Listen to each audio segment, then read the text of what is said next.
नमस्कार दोस्तों, 3 मिनट के इस 3 सवाल में आपका स्वागत है। सवाल नंबर 1, व्यू नाउ स्कैम में फंसे डिपॉजिटर्स को पैसा मिलेगा? मैंने विस्तार से आपको अपने तमाम वीडियो में बता दिया है। हाँ, मिलेगा। कैसे मिलेगा यह भी बता दिया है।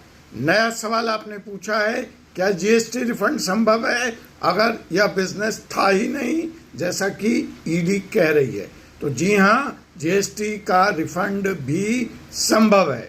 तीसरा सवाल, अगर यह बिजनेस था नहीं और इस पर मैंने इनकम टैक्स जमा किया है तो क्या उसका भी रिफंड मिलेगा? मिल सकता है।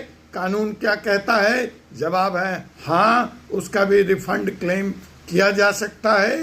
कानून में इसके प्रावधान हैं। 3 सवाल कहा था, समय इजाजत दे रहा है, इसलिए चौथा सवाल भी ले लेता हूं। चौथा सवाल, अगर मैंने बैंक से लोन लेकर सुखी के बिजनेस में लगाया है और बैंक मुझे ईएमआई के लिए तंग कर रहा है, तो मेरे पास क्या कोई कानूनी विकल्प है? जी हाँ, इसका भी जवाब है कानूनी विकल्प है। रास्ता लंबा है, कठिन है, लेकिन असंभव नहीं है।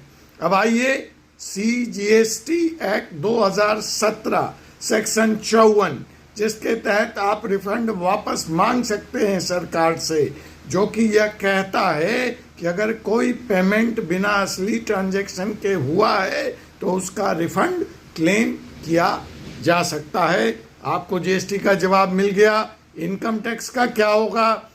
अगर किसी इनकम टैक्स रिटर्न आईटीआर में दिखाया गया है और उस पर टैक्स दिया गया है तो उन्हें इनकम टैक्स रिफंड पाने का हक है। बिल्कुल, इनकम टैक्स एक्ट 1961, कोई निवेश गलत तरीके से टैक्सेबल इनकम माना गया हो तो सेक्शन 237 के तहत रिफंड क्लेम किया जा सकता है। बैंक लोन या एनबीएफसी से लोन तो जनाब लड़ाई लड़नी पड़ेगी, और ईडी के पास 4000 करोड़ रुपए हैं। कुछ ईडी को भी तो ढीला करना पड़ेगा। तो सवाल ये है कि बैंक से भी आपको छूट मिल सकती है। अब करना क्या क्या पड़ेगा?